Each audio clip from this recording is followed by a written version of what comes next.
नमस्कार दोस्तों पिछले काफ़ी टाइम से आपने इलेक्टोरल बॉन्ड के बारे में मेन स्ट्रीम मीडिया और प्रिंट मीडिया और डिजिटल माध्यम से काफ़ी कुछ सुना होगा और आपने ये भी सुना होगा कि इस इलेक्टोरल बॉन्ड को सुप्रीम कोर्ट द्वारा पूरी तरीके से रोक दिया गया और इस पर बैन लगा दिया गया। आखिरकार यह इलेक्टोरल बॉन्ड काम कैसे करता था और इससे कैसे पार्टियां अपना चंदा इकट्ठा करती थी और आखिर क्या कारण था कि सुप्रीम कोर्ट द्वारा इस पर बैन लगाना पड़ा, इसे पूरी तरीके से रोकना पड़ा। इस वीडियो के माध्यम से हम आसान भाषा में इन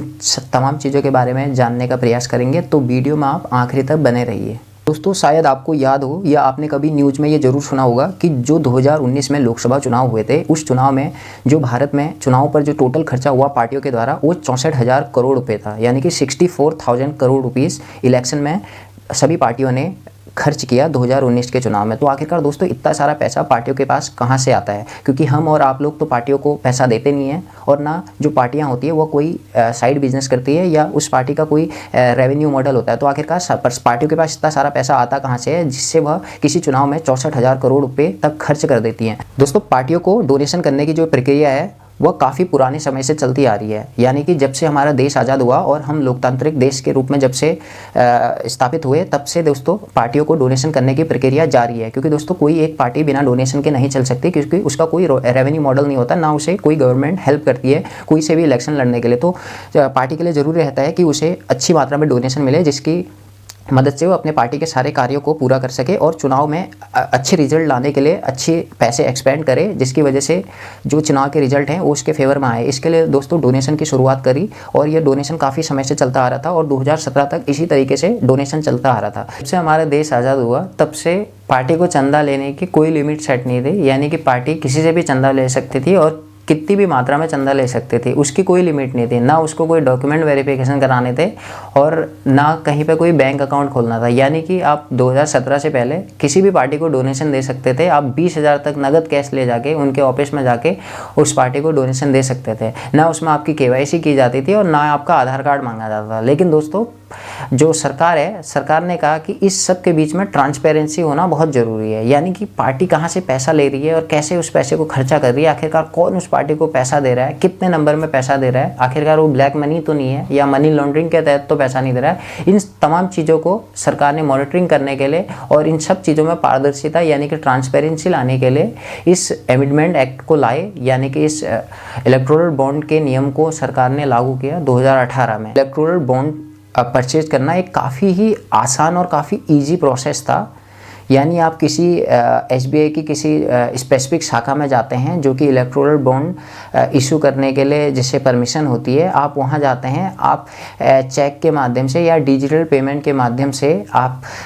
एक्स अमाउंट परचेज करते हैं, एक्स अमाउंट ऑफ परचेज करते हैं इलेक्टोरल बॉन्ड का, यानी कि आप मान लो 1,000 रुपीज़ का इलेक्टोरल बॉन्ड परचेज करते हैं तो आपको वह इलेक्टोरल बॉन्ड एक स्लिप देंगे जिसमें कि आपका अमाउंट मेंशन रहेगा और डेट ऑफ इशू उसमें मेंशन रहेगा उसमें, और इसके अलावा कोई भी इंफॉर्मेशन उसमें मेंशन नहीं रहेगी कि आपका नाम क्या है और आप किसको यह देना चाहते हैं। हालांकि SBI इस सारी प्रक्रिया के बीच जो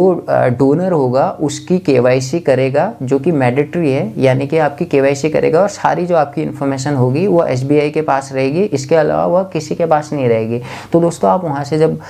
लेके जाते हैं इलेक्टोरल बॉन्ड तो आप जाके किसी पार्टी को उसे सीधा दे सकते हैं, वह आप किसी भी पार्टी को दे सकते हैं। उसमें ऐसा नहीं है कि आपने इलेक्टोरल बॉन्ड खरीदा तो कि आपको इसी पार्टी को देना है, आप उसे किसी भी पार्टी को दे सकते हो। दोस्तों इस नियम के तहत अगर किसी भी पार्टी को यानी किसी एक्स पार्टी को कोई x person electoral bond donate करता है तो उस पार्टी को उस इलेक्टोरल बॉन्ड को विदिन 15 डेज यानी 15 दिन के अंदर उस अमाउंट को भुनाना होता था, यानी कि अपने जो अकाउंट होता था उसमें उस अमाउंट को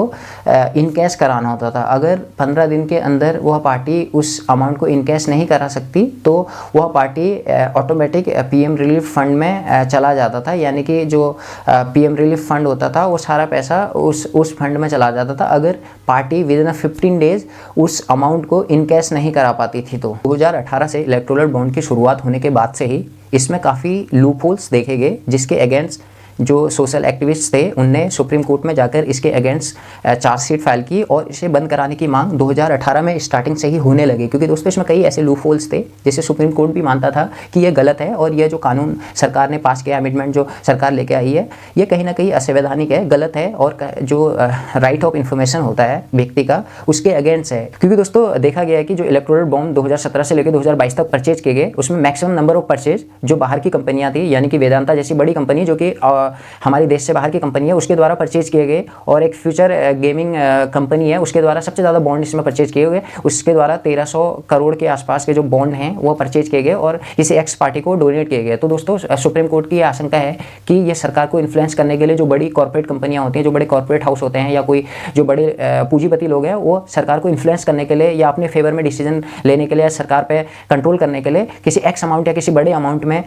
डोनेशन दे सकते हैं, जिससे कि सरकार उनके इन्फ्लुएंस में आ जाए और जो सरकार डिसीजन मेकिंग करती है या जो भी सरकार उस अमाउंट के लेके रूलिंग गवर्नमेंट में आती है तो उनके फेवर में डिसीजन ले, जिससे कि हमारे देश को कहीं ना कहीं खतरा है और हमारे देश में दोस्तों इससे ब्लैक मनी और ज़्यादा तेजी से बढ़ेगी और मनी लॉन्ड्रिंग का भी खतरा साल ब साल बढ़ता जाएगा। इस अमेंडमेंट के तहत, यानी कि जो ये कानून था, इसके तहत इलेक्शन कमीशन को भी ये राइट्स नहीं थे कि वह जान सके कि आखिर पार्टियां पैसा ले कहाँ से रही है और पार्टी को आखिर डोनेट कौन कर रहा है,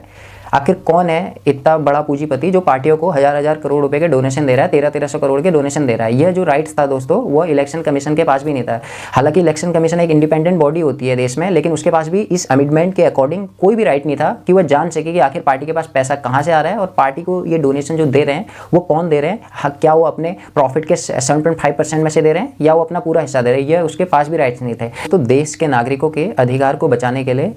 सरकार के इस फैसले को सुप्रीम कोर्ट द्वारा असंवैधानिक घोषित किया गया, यानी कि जो हमारे देश के सिटीजन हैं उनके राइट ऑफ इंफॉर्मेशन को बचाने के लिए सुप्रीम कोर्ट द्वारा इस फैसले को लिया गया है और सरकार के इस कानून पर बैन लगा दिया गया है कि लोगों का अधिकार है कि वह जाने कि पार्टी को कहाँ से पैसा मिल रहा है, कि आखिर हमारी पार्टी कितनी ईमानदारी से काम करती है और इलेक्शन में इतना पैसा कैसे खर्च करती है। दोस्तों अगर आपको इन सारी इन्फॉर्मेशन से कोई फ़ायदा मिला हो तो प्लीज़ वीडियो को लाइक करें और अगर आप चैनल पर नए हैं तो प्लीज़ चैनल को सब्सक्राइब भी ज़रूर करें और लोगों के साथ इस वीडियो को भी शेयर ज़रूर करें।